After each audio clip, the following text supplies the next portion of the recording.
Tuluyan ng humina ang bagyong Nona, pero sa kasagsagan nito at sa unang pagtama sa Northern Samar, walang panama ang mga bahay at matitibay na estruktura.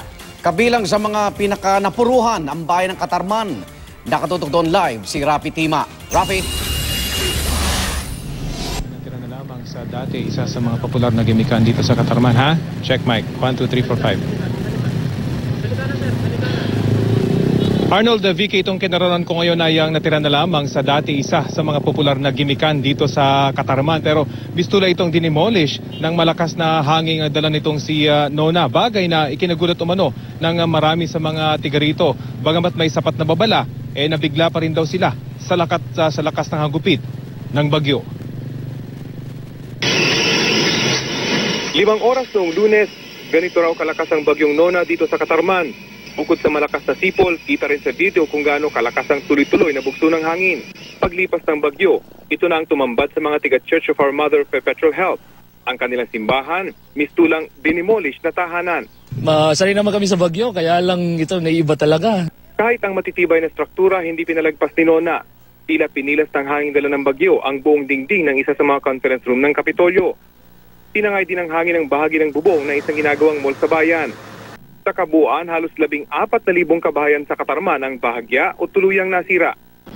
Sa lakas ng bagyong Sinona, walang panama ang mga bahay na nakatirik dito sa Katarman Diversion Road. Lalo pat walang mga struktura sa paligid para pumigil sa napakalakas na hangin na dala ng bagyo. Ang resulta, lahat ng kabahayan dito, winasak ng bagyo. Nagkalat ang mga yero sa paligid at nagkasabit-sabit sa mga puno. Pati mga poste na gawa sa bakal o semento, pinatumba ng bagyo, ilan dito kumarang sa kalsada o kay dumagan sa mga sasakyan. Ayon sa mga tiga rito, may kukumparang hangin dala ni Nona sa bagyong Yolanda. Pero sa kabutiang palad, wala raw kasamang daluyong o storm surge ang bagyo. Kaya ang maliit na komunidad na ito malapit sa tabing dagat, wasak man karamihan sa mga bahay, pwede pang muling ayusin. Mas matindi naman ang pinsala sa mga kabahayan sa bayan ng Mondragon. Tila dinaanan ng malaking buhawi ang bayan. Karamihan sa mga bahay, kahit yari sa yero at semento, apektado. Ang eskwelahan ito, tuklap ang bubong na umano'y pinatibay na matapos dumaan dito sa rehiyon ng bagyong Yolanda. Gayunpaman, isa lang ang naitalang patay sa bayan. Bagay na masakit para sa may bahay na si Nelda. Pinag-evacuate daw sila ng kanyang asawa, pero ang kabiyak, piniling isalba ang kanilang gamit. Kukuha lang daw sana siya ng plastic para ipambalot sa kanilang mga damit, pero ito pa ang kanyang ikinapahamak.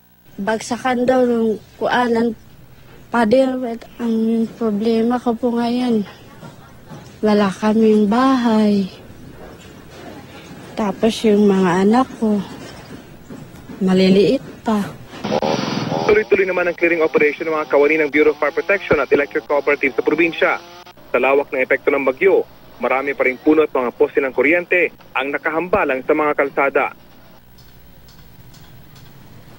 Sa dami, Arnold, ng mga bumagsak na linya ng kuryente, matatagalan pa raw bago maibalik ang linya ng kuryente sa mga kabahayan.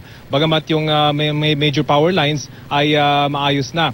Ang linya naman ng komunikasyon ay unti-unti nang naibabalik. Yung isang telco ay gumagana na at inasahang ngayong gabi naman ay maayos na rin yung linya ng isa pa. Yan pa rin ang latest mula dito sa Katarman. Arnold? Maraming salamat, Rafi Tima.